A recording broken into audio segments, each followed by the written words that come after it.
오늘은 요한복음 4장을 나가도록 하겠습니다. 요한복음 4장 1절부터 6절까지 읽어보겠습니다. 그러므로 예수께서 요한보다 더 많은 제자를 삼고 침례 준다는 말을 바리새인들이 들은 것을 주께서 아시고, 예수께서 친히 침례를 주신 것이 아니고 그의 제자들이 준 것이지만 유대를 떠나서 다시 갈릴리로 가시니라. 그런데 주께서는 사마리아를 거쳐 가셔야만 하였더라. 그리하여 주께서 야곱이 자기 아들 요셉에게 준 땅에서 가까운 수칼이라 하는 사마리아의 한 성읍에 오셨는데 거기에 야곱의 우물이 있더라. 예수께서 여행으로 피곤하심으로 우물 곁에 그대로 앉으셨는데 때는 제6시쯤이더라. 자, 오늘은 이제 사마리아 여인과 관련된 말씀을 좀 전하도록 하겠습니다. 우리가 잘 아시는 내용이지만 다시 한번 사마리아와 또 그 사마리아의 수가성이라고 하는 곳에 사는 여인, 그리고 예수님과의 대화, 만남, 자, 이런 것들을 통해서 이제 우리가 몇 가지 교훈을 얻을 수가 있는데 그런 것들을 한 번씩 살펴보겠습니다. 먼저 사마리아에 대해서 우리가 알아보면요, 이 사마리아라고 하는 원래 이제 산의 이름인데요.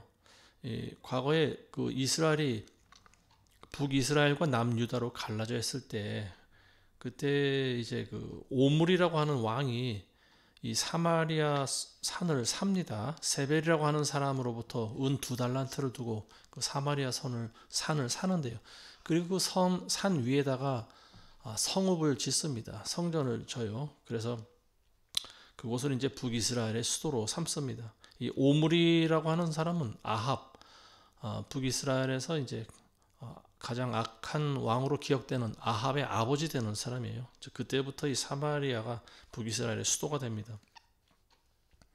이 수가라고 하는 동네, 수칼이라고 나와 있는데 여기가 어디냐? 과거에는 세겜이라고 불린 동네였다라고 하는 거죠. 세겜. 주님이 사마리아를 가셔야만 했더라 이렇게 나와 있는데 3절에 보시면은 유대를 떠나서 갈릴리 쪽, 본인이 태어나신 이제 동네로 그쪽으로 가시려고 하는 거죠.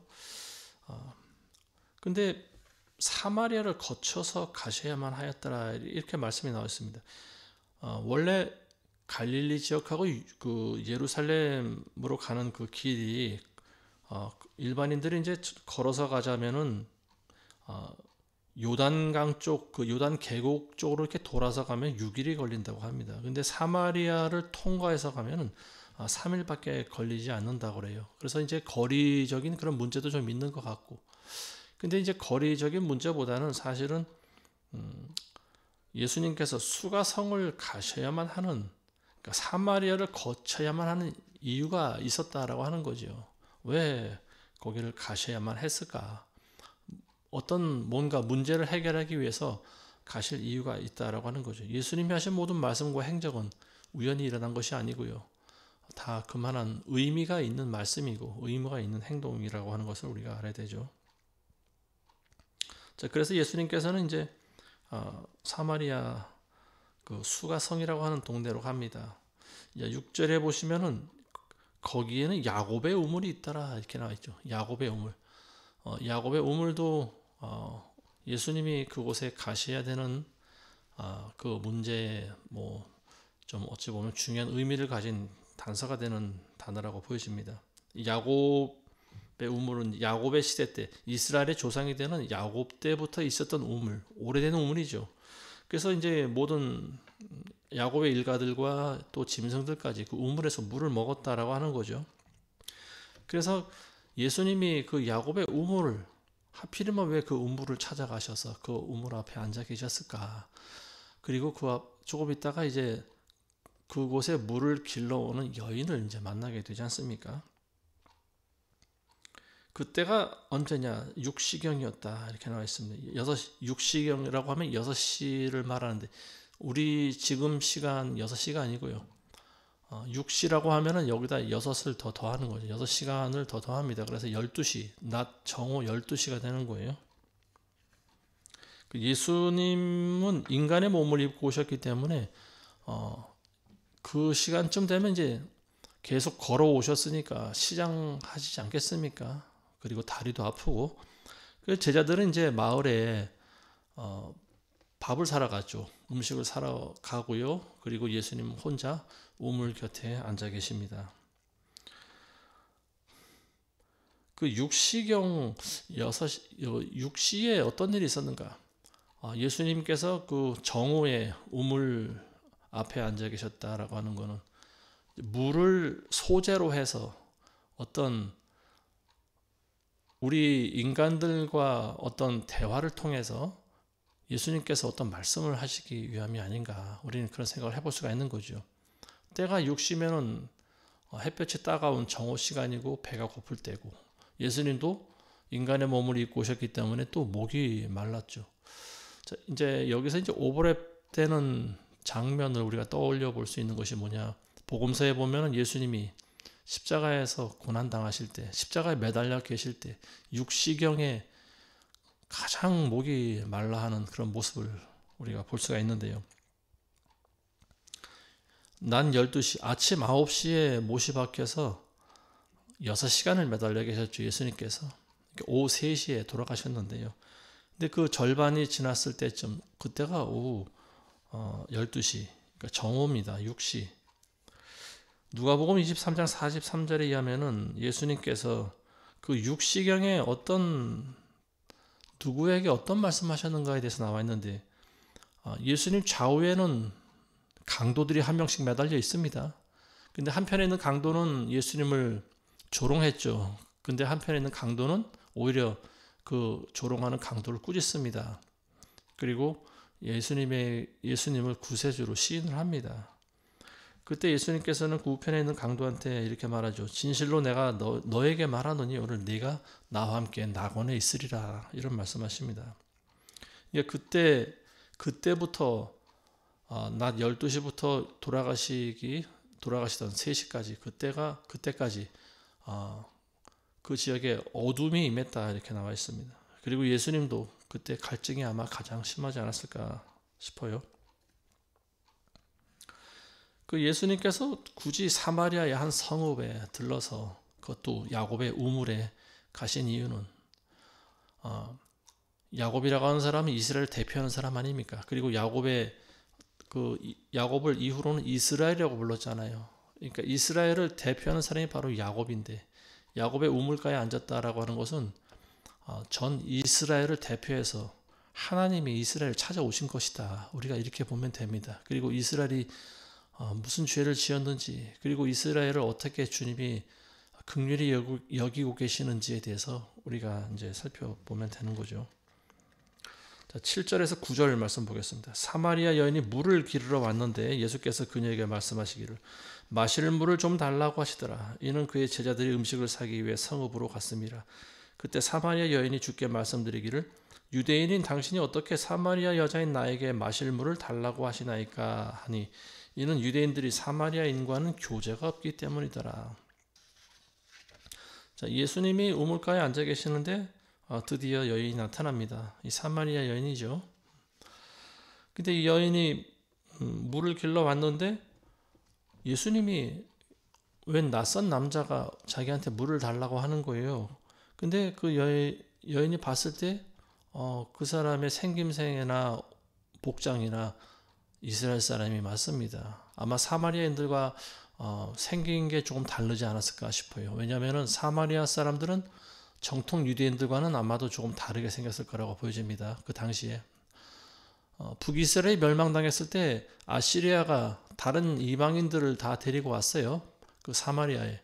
그래서 원래 있던 정통 유대인들과 수백 년 동안 섞여 살다 보니까 그 원래 정통 유대인들이 사실은 그 피가 거의 다 섞여 버린 거예요. 그 주변에 있는 많은 이방인들, 다른 나라 사람들과 피가 섞여 버렸습니다. 그러니까 혼합 족속이 돼 버린 거예요.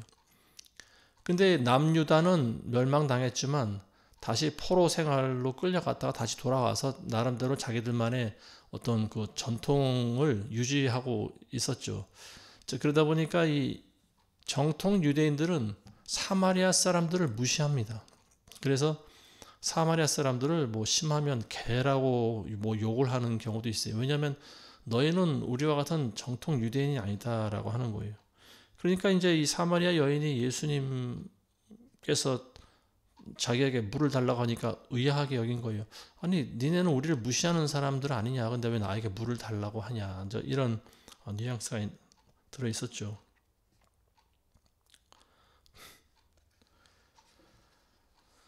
자, 그 다음에 보겠습니다. 10절에서 14절 보겠습니다. 예수께서 대답하여 그녀에게 말씀하시기를 만일 네가 하나님의 선물을 알고 또 마실 물을 좀 달라고 너에게 말한 이가 누군 줄 알았더라면 그에게 구하였을 것이요 그는 너에게 생수를 주었으리라고 하시니 그 여인이 주께 말씀드리기를 주여 당신은 물기를 그릇도 없고 이 우물은 깊은데 어디서 그 생수를 얻겠나이까 우리 조상 야곱이 이 우물을 우리에게 주었고 또 그와 그의 자손들과 가축들이 여기서 마셨는데 당신이 야곱보다 더 위대하시니까 라고 하니라. 예수께서 대답하여 그녀에게 말씀하시기를 이 물을 마시는 사람은 누구든지 다시 목마르려니와 내가 주는 물을 마시는 사람은 누구든지 영원히 목마르지 아니하리라. 그러나 내가 그에게 주는 물은 그 사람 안에서 영원한 생명으로 솟아오르는 샘물이 되리라고 하시니라. 자, 이 여인이 이제 예수님한테 왜 당신이 나에게 물을 달라고 합니까? 그러니까 예수님을 좀 차갑게 대했죠. 그랬더니 예수님께서 하신 말씀이 네가 만약 내가 누군지를 알았더라면 네가 이렇게 쌀쌀맞게 나에게 굴지 않았을 것이다. 이런 말씀하십니다. 그리고 오히려 나에게 하나님의 선물이라고 하는 것은 뭡니까? 구원이죠. 영생이죠. 이 하나님의 선물을 오히려 나에게 구했을 것이다. 그랬더니 여인은 그래도 깨닫지를 못합니다. 이 사람이 어떤 사람인지를 모르는 거죠. 예수님이 어떤 사람인지. 그러니까 야곱을 이제 또 언급을 합니다. 우리 조상은 야곱이고 그리고 이 우물은 모든 사람들이 다 마셔왔는데 그동안 당신이 야곱보다 더 위대합니까? 그러니까 예수님께서 뭐라고 하십니까? 사실 야곱과 하나님을 비교할 수가 없는 거죠. 예수님은 하나님이시고 야곱은 일개 사람이지 않습니까? 피조물인데 여인은 모르는 거죠. 예수님이 하나님의 아들이라는 사실을 모르고 있는 거죠. 그래서 예수님께서 하시는 말씀이 뭐냐면요. 네가 지금 떠가려고 하는 이 물은 마셔도 조금 있으면 다시 또 목이 마르게 돼 있다. 그렇지만 내가 주는 물을 마시는 사람은 다시 목마르지 않을 것이다. 그것은 영생수물이다. 이런 이야기를 합니다. 그러니까 예수님께서 주시는 물은 뭡니까? 영생을 주신다. 영생을 주시는 하나님이다라고 하는 거죠.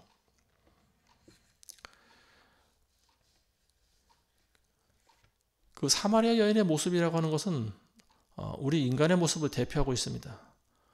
때가 되면 우물가에 와서 물을 길러가는 거죠. 왜냐하면 물을 마셔야 우리 인간들은 살기 때문에 그렇습니다. 그 물이 있어야 음식도 하고 다른 요리도 만들고 또 인간들은 물을 마셔야 생명을 유지할 수가 있어요. 우리 인간의 몸이 70%가 물로 되어 있지 않습니까? 물이 없으면 우리는 금방 죽어요. 밥은 뭐 오랫동안 먹지 않아도 산다고 하지만 물은 뭐 한 며칠만 안 먹어도 아마 생명의 위협을 느낄 겁니다. 그만큼 물이라고 하는 그 물질은 굉장히 중요한 거죠. 우리 몸에 있어서. 모든 사람들이 이렇게 날마다 우물에 가서 물을 떠다 먹어야 살아갈 수 있다라고 하는 거예요. 그렇지만 아무리 우리가 물을 계속 먹는다 하더라도 때가 되면은 결국은 우리는 죽고 마는 것이 인생이다라고 하는 거죠. 우리 인생이 70이고 강건하면 80이다라고 시편에도 나와 있지만 끝까지 사는 사람은 아무도 없습니다. 누구든지 한 번은 반드시 죽는 거예요.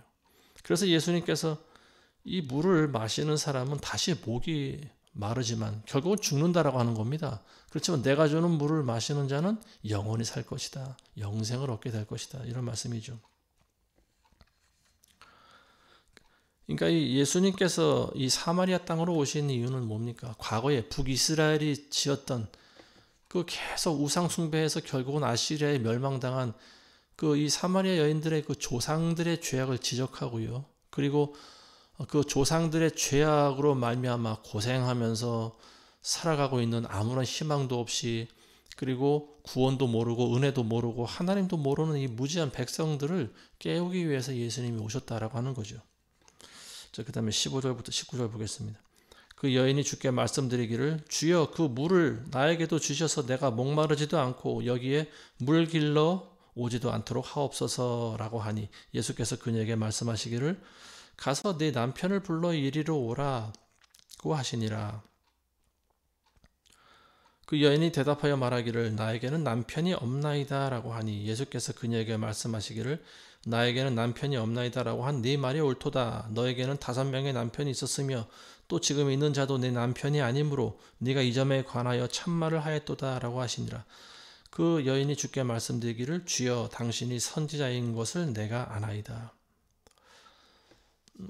예수님께서는 여인에게 이제 점차로 당신의 정체에 대해서 이제 하나씩 말씀하십니다. 그래서 나는 너에게 구원의 은혜를 줄 수 있는 사람이다. 그리고 내가 주는 물을 먹으면 영생하도록 솟아나는 샘물이 될 것이다. 그러니까 이 여인이 그 말을 믿지 않는 거죠. 15절에 보면은 주여 그 물을 나에게도 주셔서 내가 목마르지도 않고 여기에 물 길러 오지도 않도록 하옵소서. 이 여인이 이 예수님이 하신 말씀을 전적으로 다 믿었을까요? 나는 구원을 주는 영생수를 줄 수 있는 사람이다 라고 하는 말을 이 여인이 갑자기 믿었을까요? 아마도 반신반의했겠죠. 그래서 만일 그런 물이 있다면 나에게도 그런 물을 좀 주시옵소서. 근데 예수님의 모습을 보니까 여인이 알잖아요. 우물은 깊은데 예수님은 물길을 바가지도 없고 행색이 초라한 분이 어떻게 나에게 그런 영생의 물을 줄 수 있을 것인가. 속에는 이제 그런 의심이 가득 차 있지 않겠어요? 그러니까 이 여인은 예수님에게 그런 말을 해요. 만약 당신이 그런 물이 있으면 한번 줘 보세요. 이런 약간의 이제 비웃음이 들어가 있는 그런 말을 하는 거죠. 그런 물이 어디 있습니까? 라고 하는 말이에요. 영생수라고 하는 물이 어디 있습니까? 이런 말을 하고 있는 거죠. 그러니까 이제 예수님께서는 그 여인이 왜 이런 말을 했는지 그 분위기를 금방 파악을 하시지 않습니까? 그러니까 갑자기 그 대화와 상관없는 듯한 말씀합니다. 그게 뭐냐면 여인한테 네 남편을 불러와라 이런 말씀을 하고 계시는 거죠. 네 남편을 불러오라고 하는 말에 이 여인이 나는 남편이 없습니다. 그렇게 이야기합니다. 그랬더니 예수님께서 네 말이 옳도다. 네가 그동안 5명의 남편과 살았지만 그리고 지금 있는 남편도 남편이 아니므로 네 말이 옳도다. 이런 말씀하십니다. 그러니까 이 여인의 과거에 대해서 예수님께서 지적을 하신 거죠. 근데 이 말을 들었을 때 여인이 그제서야 깜짝 놀라는 거예요. 이제 보니 당신이 선지자인 것을 내가 아나이다. 당신이 선지자가 틀림없군요. 당신은 정말로 선지자가 맞습니다. 이제 그제서야 이제 이 여인이 놀라는 거죠. 사실 이 여인은 남편이 5명이나 있었죠. 같이 살았던 남자가 5명이나 있었다라고 하는 거예요. 그리고 지금은 또 다른 남자와 살고 있는데 이게 6번째 남편과 살고 있는 거죠. 이 부분에 대해서 이제 목사들이 조금씩 다른 의견으로 해석을 하고 있는 것 같아요. 저도 예전에 제가 교회 다닐 때 거기 담임 목사님이 이 여인이 굉장히 음란한 여인이라 남자를 밥 먹듯이 갈아치우는 여인이다 이렇게 말씀하셨는데, 근데 그 당시 고대 사회의 관습으로 봤을 때 여인이 자기 남편을 마음대로 갈아치울 만한 그런 상황이 되지 못하는 거죠. 여인은 어쨌든 족보에도 오르지 못하고 계수에도 들지 못하는 상대적인 약자이기 때문에 여인의 혼자 힘으로 남자를 이렇게 많이 갈아치울 수 있는 그런 여인은 없을 것이다 라고 보여집니다. 뭐 그 당시에도 창녀가 있었지만 제가 봤을 때 이 여인은 어떤 그런 직업적인 창녀가 아니었고요. 어쨌든 참 기구한 운명을 가진 여인으로 볼 수밖에 없다라고 하는 것이죠. 왜냐하면은 5명이나 되는 남자를 남편으로 모시고 살았고 지금은 6번째 남자와 살고 있는데요. 이제 이 부분에 대해서는 어떤 그런 경우냐, 이 여인이 음란한 여인이 아니라면은 그러면 도대체 왜 남자들을 겪으면서 살아왔을까? 이제 이런 생각을 해볼 수가 있는 거죠. 만일 이 여인이 그렇게 뭐 창녀라든지 음란한 여인이었다라고 하면은 아마도 사람들로부터 끌려나가서 마을로부터 쫓겨나가든지 아마 돌에 맞아 죽지 않았을까 그런 생각을 합니다. 그 당시에 이스라엘의 율법 가운데 그런 게 있어요. 계대제도라고 하는 게 있습니다. 계대제도. 계대제도라고 하는 것은 뭐냐면은 자기 장남이 죽으면요. 장남이 죽었는데 그 아내가 그러니까 장남이 젊은 나이에 죽으면은 아내가 있지 않습니까? 그러면은 그 아내는 미망인으로 살아야 되는데 자식이 없는 경우에 그러면은 죽은 장남의 동생 차남이 자기 형수와 결혼을 합니다. 형수를 아내로 맞는 거예요. 그래서 자식을 낳게 합니다. 이게 바로 계대제도예요. 대를 계승해서 잇는다라고 하는 말이에요. 신명기 25장에 보면은 율법에 나와 있습니다. 형제들이 동거하는데 그중 한 명이 죽고 자식이 없으면 죽은 제 아내는 나가서 타인과 혼인하지 말 것이요. 그녀의 남편의 형제가 그녀에게로 들어가서 그가 그녀를 아내로 삼아 그녀에게 남편의 형제된 의무를 이행할 것이니라. 그녀가 낳은 첫 태생으로 죽은 자기 형제 이름을 이어받게 하여 그 이름을 이스라엘에게서 끊어지지 않게 할지니라. 이게 율법에 나와 있는 법입니다. 이스라엘 법이에요. 장남이 죽으면 차남이 그 미망인과 결혼합니다. 자기 형수와 결혼하는 거예요. 그래서 자식을 낳게 합니다. 그래서 자기 형의 가계를 이어갈 수 있도록 씨를 보존하는 거. 이걸 계대제도라고 하는 건데. 근데 우리나라에도 그런 제도가 과거에 있었죠. 고구려 형사 취수제라고 하는 게 있어요. 형이 죽으면은 그 동생이 아내를 아내로 데리고 삼는 거예요. 그러니까 집안으로 다시 친정집에 가서 다른 남자와 결혼하지 못하게 하고 어쨌든 그 집에 시집온 여인은 그 집에서 끝까지 책임지게 하는 그런 제도가 있었습니다. 그러니까 이 여인은 어떤 여인이었는가? 음란한 여인이라기보다는 그 아들이 많은 집에 아들 6형제나 7형제 정도 아니면 8형제쯤 되는 그런 아들만 있는 집에 시집간 여인이었을 것이다 라고 하는 확률이 더 높다라고 하는 거죠. 장남이랑 결혼했는데 장남이 뭐 그 당시에는 그런 일이 있을 수가 있어요. 왜냐하면 전쟁터에 나가서 죽으면은 아들들이 또 계속 그 형수와 결혼하고 그리고 살다가 나이가 차면은 다시 그 아들도 전쟁에 나가야 되는 거예요. 20살 정도 되면은 전쟁터에 나가 자격이 되지 않습니까? 근데 그러다 보니까 5명의 남편들, 그러니까 남편을 포함한 시동생들이 전부 다 죽은 거죠. 5명이 다 죽고 6번째 동생과 지금 살고 있는 여인이다. 이렇게 보는 것이 더 정확한 표현이 아닌가 싶습니다. 그렇게 안 하면은 그 집안의 대가 끊기는 것도 문제지만 이 여인이 살아갈 수 있는 방법이 없어요. 여인 혼자 생계를 책임지며 살아가기가 쉽지가 않습니다. 실제로 구약에 보면은 이런 그 대를 잇는 형을 대신해서 대를 잇는 여인들이 나오지 않습니까? 첫 번째는 이제 구약에 그 다말이라고 하는 여인이 나오고 있는데 다말은 그 유다 지파의 조상인 유다의 며느리죠. 근데 유다가 아들이 3명이 있었는데 큰아들이 엘이라고 하는 아들이 있어요. 이 다말이 엘의 아내였는데 엘이 일찍 죽습니다. 그래서 이제 두 번째 동생이 오난인데 오난과 결혼해서 사는데 오난이 자기 씨를 주지 않아요. 그러니까 하나님이 또 오난을 죽여버리십니다. 그 마지막 막내가 남았는데 이게 이제 그 셀라라고 하는 아들이 남아있죠. 근데 어쨌든 그 과정에서 셀라는 이제 어리니까 그 시아버지 유다가 셀라를 다말에게 주지 않았습니다.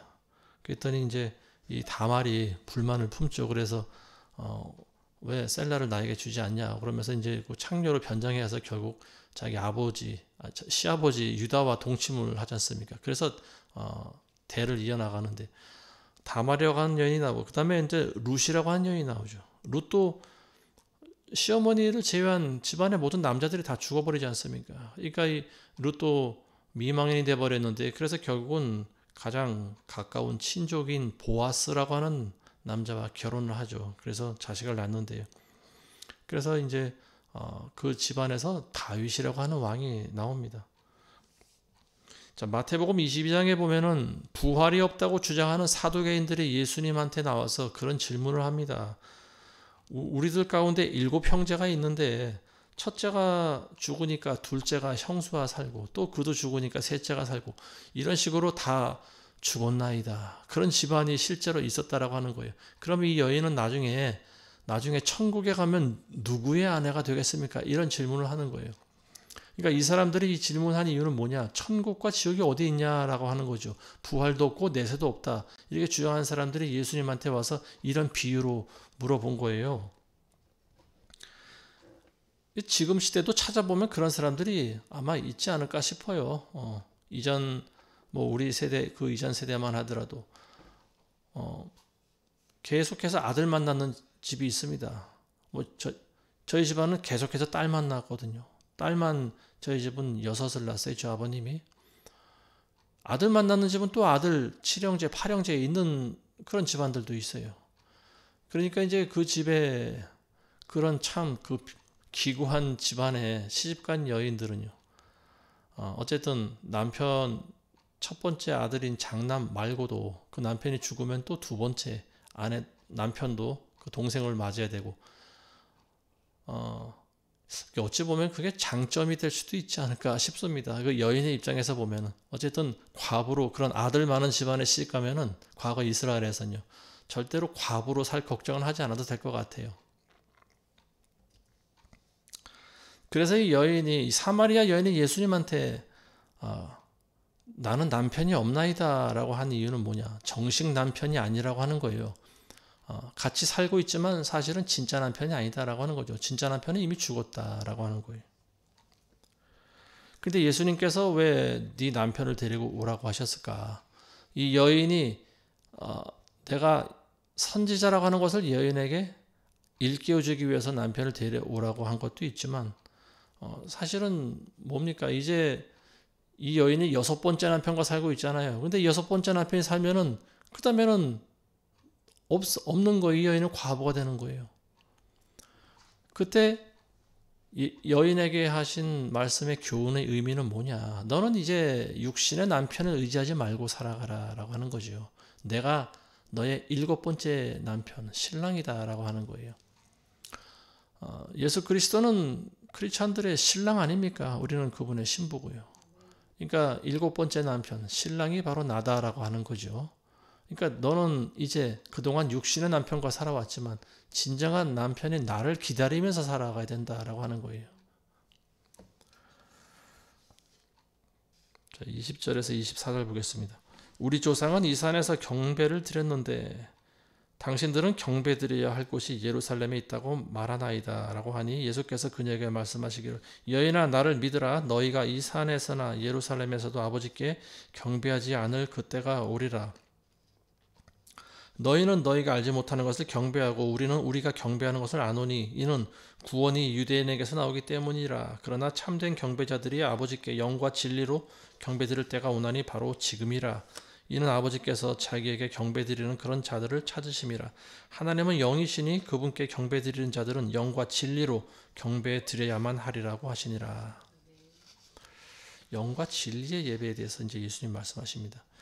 자, 이 여인이 예수님이 나의 과거도 알아맞힌 참 선지자라고 하는 것을 깨닫고 예수님한테 이런 질문을 합니다. 우리가 어디서 예배를 드려야 옳습니까? 당신들은 예루살렘에서 예배를 드려야 된다고 하고 우리는 지금까지 조상 때부터 우리는 지금까지 사마리아 산에서 예배를 드렸습니다. 이렇게 얘기를 하는 거죠. 실제로 사마리아에 사는 사람들은 거기에 있는 금송아지, 사마리아 산에 금송아지가 있지 않습니까? 이 금송아지는 그 북이스라엘과 유다로 갈라질 때 북이스라엘의 왕이 되었던 초대 왕이었던 여로보암이 만드는 거죠. 그래서 이 금송아지가 너희를 인도한 신이다 이렇게 미혹시켜 버렸습니다. 이스라엘 사람들을. 그리고 또 중간중간에 다른 선지자들은 금송아지 제단을 규탄하기도 하고요. 그러니까 이 백성들은 한 세대만 지나면은 선지자들의 한 말을 잊어먹고 눈에 보이는 금송아지를 또 숭배합니다. 그리고 금송아지를 숭배하고 하나님도 숭배하고 동시에 섬기는 거지요. 그래서 이 예수님 당시에도 그 북이스라엘 지역에 살고 있던 사마리아에 살고 있던 사람들은 어디서 경배를 드리는 것이 옳은지에 대해서 알지 못하고 있는 거예요. 과연 진짜가 어디냐? 예루살렘에서 예배를 드려야 되냐? 아니면 이 산에서 예배 드리는 것이 맞냐? 지금 이렇게 물어보고 있는 거예요. 그랬더니 예수님께서 하신 말씀이 뭐냐면 너희는 너희가 알지 못하는 것을 경배하고 우리는 우리가 경배하는 것을 안다. 이렇게 말하고 있습니다. 그러니까 여기서는 예루살렘에서 예배드리는 것이 원래는 맞다라고 하는 겁니다. 너희는 너희가 알지 못하는 것을 경배한다. 잘못된 거에 경배를 하고 있다라고 하는 거죠. 사마리아에 섬겼던 것은 결국은 산당, 우상을 숭배하고 있는 거라는 거죠. 그 사마리아에서 있었던 금송아지와 그리고 하나님을 믿는다고 하지만 두 가지를 동시에 숭배하는 사람들이었어요. 그러니까 혼합주의적인 그런 신앙관을 가진 사람이죠. 그러니까 너희가 믿는 하나님은 너희도 알지 못하는 하나님이다. 잘못된 하나님이다. 그리고 내가 말하는 그것이야말로 진짜다라고 하는 건데 이제 거기에 대해서 말씀하시기를 22절에 보시면요. 하반절에 이는 구원이 유대인에게서 나오기 때문이다. 구원이 유대인에서 나온다는 말이 뭡니까? 예수님이 유대인이라고 하시는 거죠. 유대인은 혈족적으로 유대 지파 사람입니다. 유대 가문에서 태어나신 분이에요. 그러니까 곧 내가 구원이다라고 하는 말입니다. 근데 예수님께서는 원래는 예루살렘에서 구원 예배를 드리는 것이 맞고 구원이 유대인에게서 나오는 거지만 그렇지만 이제 때가 되면은 여기도 아니고 저기도 아닌 그런 예배를 너희가 드리게 될 것이다 라고 하는 거죠. 자, 이게 무슨 말씀이냐면 참된 하나님을 경배하는 자들은 장소에 국한되지 않는다라고 하는 말입니다. 자, 하나님이 어떤 분인지를 모르는 사람들이 장소에 국한되는 거죠. 사마리아 사람들은 하나님이 어떤 분인지에 대해서 제대로 알지를 못합니다. 그래서 예루살렘이 진짜인가, 사마리아가 진짜인가, 어디 가서 예배를 드려야 되나 이런 말을 하고 있는 거죠. 근데 이 여인은 사실은 맥을 잘못 짚은 거죠. 장소가 중요한 것이 아니라고 하는 거예요. 예수님이 하신 말씀은. 그리고 하나님은 영이시다라고 하는 거죠. 그래서 영과 진리의 예배를 받으신다. 자, 주님께서 이 여인과 대화를 통해서 구원의 교리에 대해서 세 가지를 말씀하십니다. 이건 가장 중요한 교리예요. 첫 번째 뭐냐면은 구원은 유대인에게서 난다라고 말씀하셨는데 그게 뭐냐면 내가 유대인이고 그리고 내가 구원이다라고 하는 말씀이죠. 그러니까 이거를 이제 기독론이라고 합니다. 예수님께서 내가 구원이다라고 하는 거예요. 다른 곳에는 구원이 없다라고 하는 거지요. 예수님께서 나는 길이요 진리요 생명이니 나로 말미암지 않고는 아버지께로 올 자가 아무도 없느니라. 이런 말씀하십니다. 자, 그리고 두 번째 교리는 뭡니까? 하나님은 영이시다라고 하는 거죠. 하나님은 눈에 보이시는 분이 아니에요. 하나님은 영적인 존재십니다. 근데 많은 사람들이 하나님을 잘못 오해하고 있다라고 하는 거죠. 다른 이방신들처럼 그런 존재인 줄 알고 있다라고 하는 거죠. 그래서 그 당시 많은 고대 근동 중동 지역에 살고 있던 사람들이 얼마나 많은 우상을 만들어 깎습니까? 금으로 송아지를 만들기도 하고요. 또 무슨 물고기 형태를 만들기도 하고 또 사람의 형상과 짐승의 형상과 반반이 섞인 그런 우상을 만들기도 하고 그게 다 신인 줄 알고 있다라고 하는 거죠. 근데 하나님은 그런 눈에 보이는 분이 아니다라고 하는 거죠. 하나님은 철저히 영이시다. 영적인 존재시다라고 하는 거예요. 그 다음에 세 번째는 뭐냐? 하나님이 찾으시는 분은 하나님이 받으시는 예배는 어떤 예배냐? 영과 진리로 드리는 예배를 받으신다라고 하는 거예요. 영과 진리의 예배. 하나님은 영이시니까 영의 예배를 받으시고 그리고 예수님만이 구원의 통로가 되신다라고 하는 것이 절대 진리입니다. 그래서 이 두 가지 예배를 받으시는 거예요.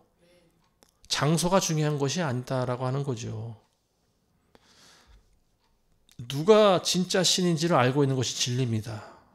그리고 영적인 예배, 하나님은 영이시기 때문에 우리의 중심을 담아서 드리는 그런 영적인 예배를 하나님이 받으신다라고 하는 거예요. 엘리야는 갈멜산에서 가짜 그 우상을 숭배하던 제사장들과 영적 전쟁을 벌이죠. 그리고 그들을 전부 다 물리쳤습니다. 진리가 아닌 신들은 하나님께서 다 깨닫게 하시고 물리쳐 버리십니다. 나 말고는 진짜 신이 없다라고 하는 거예요. 그걸 엘리야를 통해서 직접 눈으로 보여주십니다. 하나님께서 보시는 예배 어떤 예배일까요? 진정으로 들리는 예배죠. 이 영적인 분에게 드리는 예배는요, 우리의 마음을 담아서 드리는 예배예요. 그리고 우리의 중심이 정말로 하나님만이 참 신이다라고 하는 것을 깨닫고 그분을 정말로 존경하고 두려워하는 마음으로 드리는 예배. 이게 바로 영과 진리의 예배예요. 다른 데는 구원이 없다라고 하는 거예요. 그래서 우리는 하나님의 모든 말씀을 진리로 받아들이고 말씀에 순종하면서 살아갑니다. 이게 진짜 예배가 되는 거예요. 어떤 예배의 형식을 빌려서 드리는 예배만 예배가 아닌 거죠. 근데 오늘날 보면 많은 그리스도인들이 가식적인 모습을 보입니다. 가식적인 예배를 통해서 하나님께서 그 예배를 기뻐 받으신다라고 생각을 해요.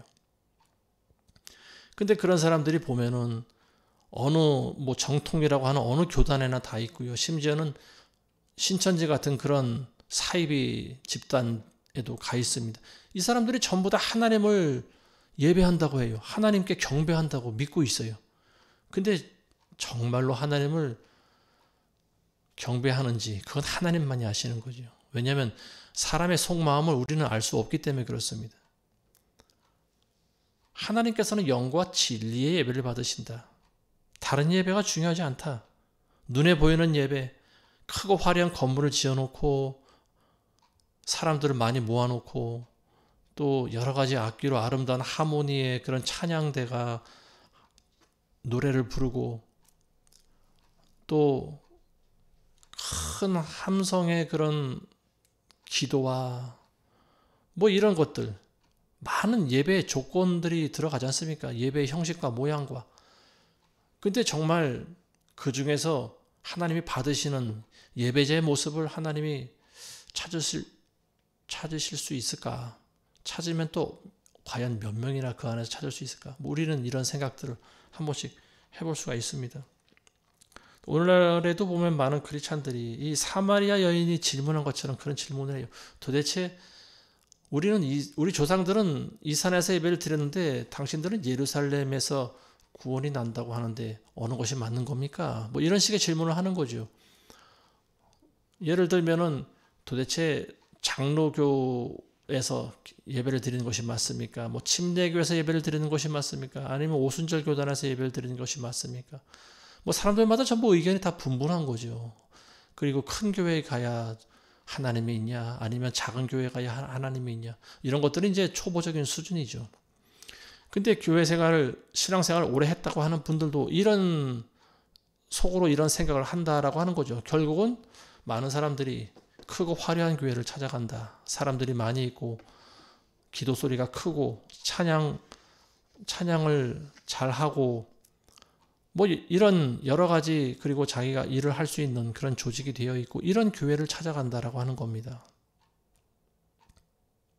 근데 정작 중요한 것은 그 사람의 중심, 그 사람의 마음을 하나님이 보신다라고 하는 거죠. 오늘날 보면은 거의 모든 교단이 WCC에 다 가입이 되어 있지 않습니까? 절대 진리가 점점 희석되어 가고 있는 그런 시대인데, 네 교회가 좋냐? 내 교회가 좋냐? 이런 것들은 사실 도토리 키재기식 하는 거죠. 따질 여부가 없는 겁니다.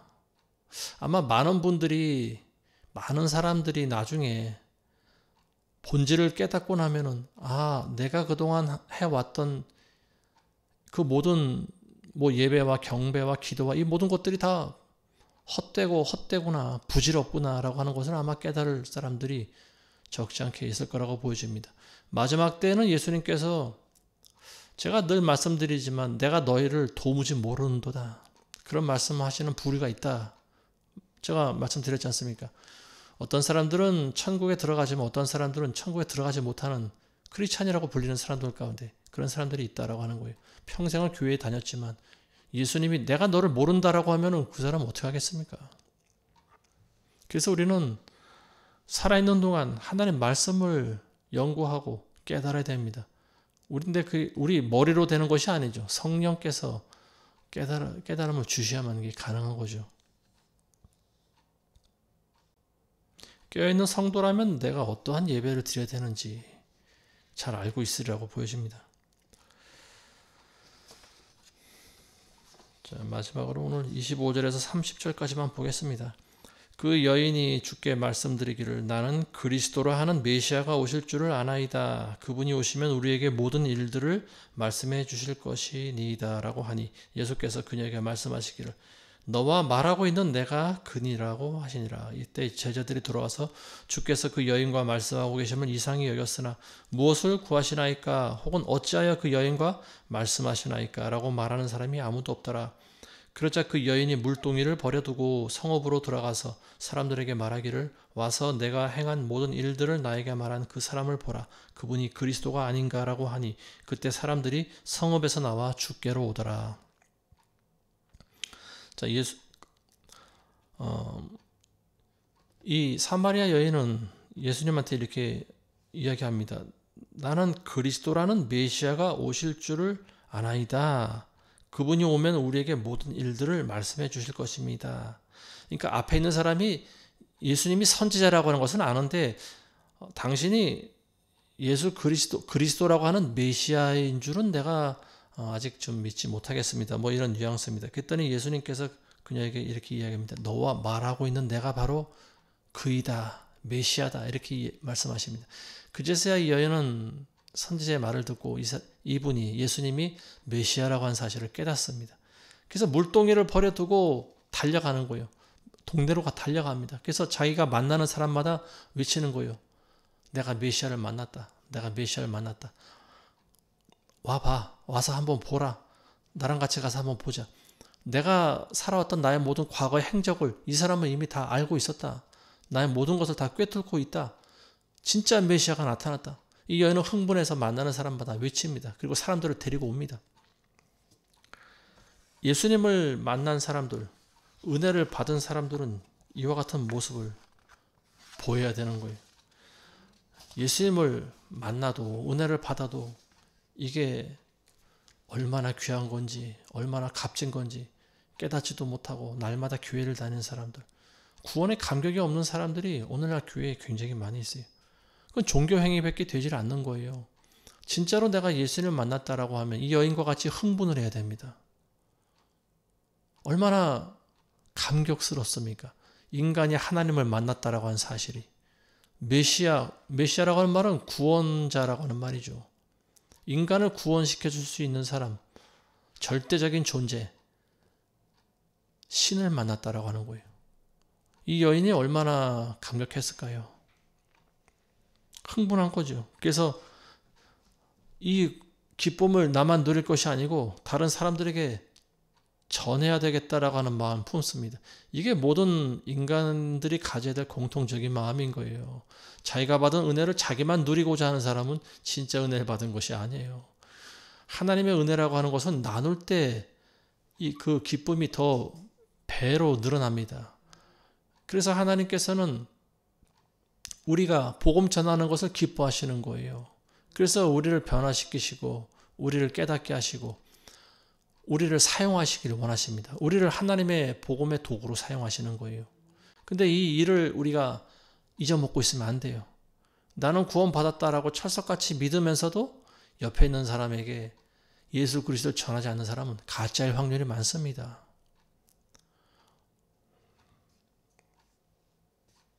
이 여인은 자기 과거를 알고 있는 분을 만나니까 어떻게 됩니까?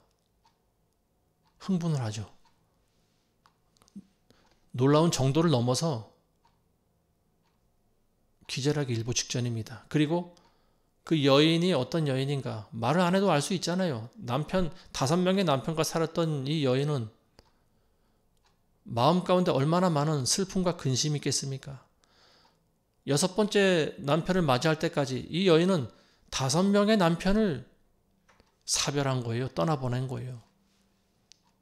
뭐 생리별을 했든지 사별을 했든지 한 남편 이렇게 다른 남자와 사는 횟수가 거듭될 때마다 이 여인의 마음에 어떤 마음이 있을까요? 나는 저주받은 여자인가? 이런 생각하지 않을까요?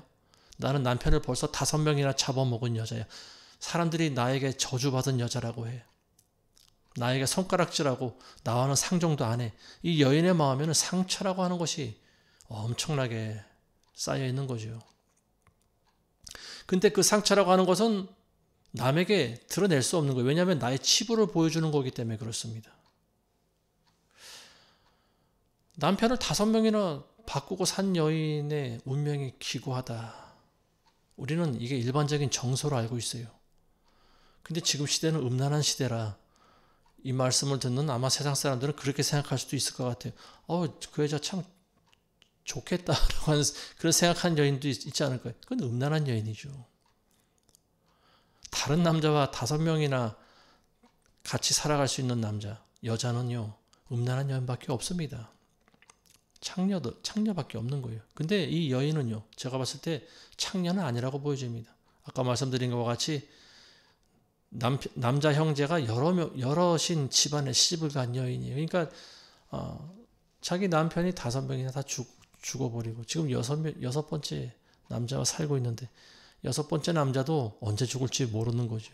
아마 몸이 약해서 병들어 죽었는지 아니면 전쟁터에 나가서 죽었는지 거기에 대해서 모릅니다. 그런데 어쨌든 이 여인의 운명은 굉장히 기구한 여인이고 우리말로 하면 팔자가 센 여인이었다라고 하는 거예요. 근데 이 여인은 그러한 마음을 터놓을 상대가 없죠. 왜냐하면 친구가 없기 때문에 그렇습니다. 근데 어느 날 우물가에 가니까 한 선지자를 만났는데 이 사람이 알고 보니까 나의 과거를 다 알고 있네. 이 여인은 예수님과 대화를 하면서 점점 마음의 고통이 사라지는 것을 느낍니다. 상처가 점점 씻겨나갑니다. 그리고 예수님이 내가 바로 네가 찾던 메시아다라고 하는 말에 이 여인은 기절할 듯이 기뻐하고 마음에 있던 모든 무거운 짐을 다 내려놓습니다. 어떤 사람이 중병이 들었을 때 여러 의사를 찾아다녀도 그 병명조차 알지 못할 경우가 있습니다.